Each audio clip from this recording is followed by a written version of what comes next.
नमस्कार, मैं आपके साथ विभा उपाध्याय। बहुत दिनों से फिल्म इमरजेंसी की चर्चा आप सुन रहे होंगे।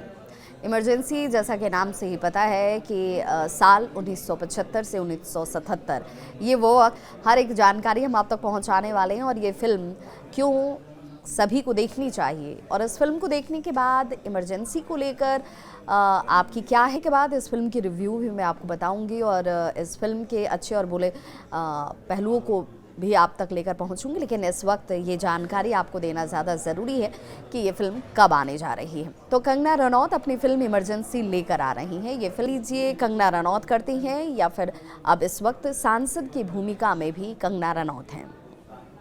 फिल्म को 6 सितंबर 2024 को रिलीज़ होना था, लेकिन केंद्रीय फिल्म प्रमाणन बोर्ड की तरफ से मंजूरी नहीं मिली और यही वजह है कि ये उस वक्त रिलीज़ होने से रुक गई।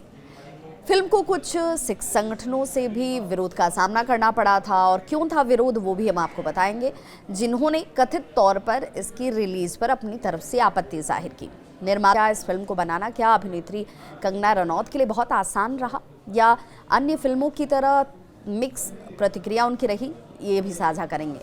तो उन्होंने कहा कि भाई दूसरी फिल्मों की तरह ये फिल्म बिल्कुल नहीं है। इस फिल्म के साथ न्याय करना, इस फिल्म के साथ जुड़े हुए इतिहास को बरकरार रखना और फिर अभिनय करते हुए लोगों के दिलों पर अपनी अमिट छाप छोड़ना एक कलाकार के लिए सबसे बड़ी चुनौती होती है और उसे मैंने यहाँ निभाया है।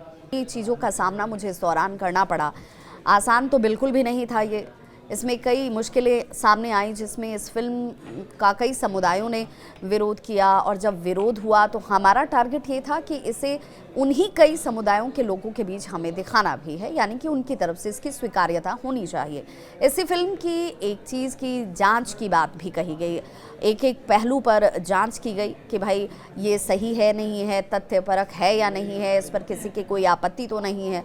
ऐसी तमाम बाधाओं को अब इस फिल्म ने पार कर लिया है और इसीलिए 17 जनवरी को ये पहले पर्दे पर रिलीज़ होने जा रही है और इसीलिए कंगना रनौत इसे लेकर काफ़ी प्रमोशंस में जुटी हुई हैं।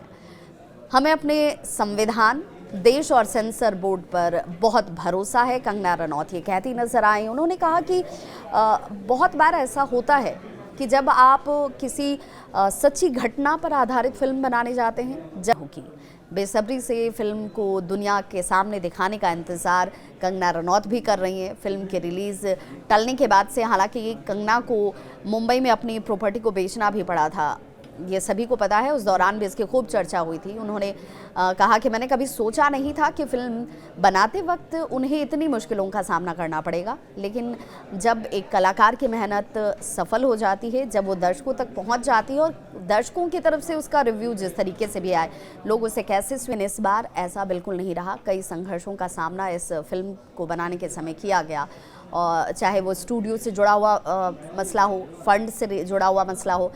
सबसे बड़ा संघर्ष ये रहा कि कोई भी फिल्म की रिलीज़ को लेकर आश्वस्त ही नहीं था। किसी को ये नहीं लग रहा था कि भाई ये फिल्म रिलीज़ हो सकती है। लेकिन सारी जिज्ञासाएं आपके मन में होंगी। कई लोगों ने इसे सिर्फ किताबों में पढ़ा है, सुना है, समझा है।